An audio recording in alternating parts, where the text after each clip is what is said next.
Kampala kye kimu ku kibuga ebizze byogerako ng'ekirimu ebyobulambuzi ebiwera nga Uganda Museum, amasinzo nga Lubaga, Lutikko e Namirembe, omuzikiti gwa Old Kampala, amasiro g'e Kasubi n'ebirala.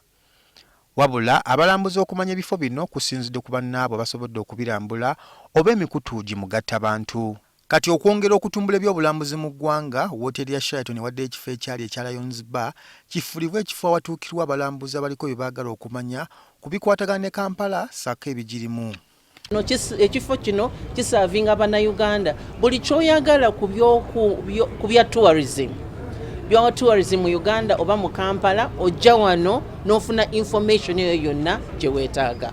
Uganda ayinza otuuka wano n'afuna information ekwata ku bifo ebyobulambuzi especially mu paaki zaffe n'okusukkawo ebifo ebirala byonna eby'omunnayuganda ayinza okugendamu n'alaba Uganda by'erina okufaringa.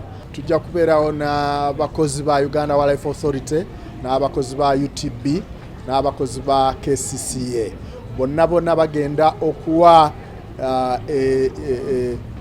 information ekwatagana n'ebyobulambuzi mu Uganda naye era ne mu Kampala City. Ab'ekitongole ekivunaanyizibwa ku by'omu nsiko basabye Nankulu wa KCCA Dorothy Kisaka abeeko n'oluguudo lwa bbulamu ebyobulambuzi. Kira road eyo twagitaddeko ebibumbe by'ebisolo eby'omu nsiko 10, engo, empologoma n'ebirala.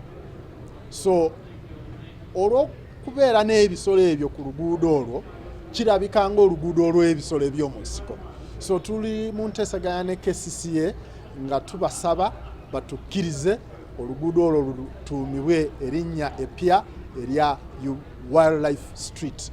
Tujja kuyita mu mitendera gyaffe gya KCCA kubanga tulina ab'obuvunaanyizibwa bangi abalina obuyinza tulabe nti ekintu ekyo kituukirira oluguudo lufune character eriwo kati nti kuliko ensolo zaffe.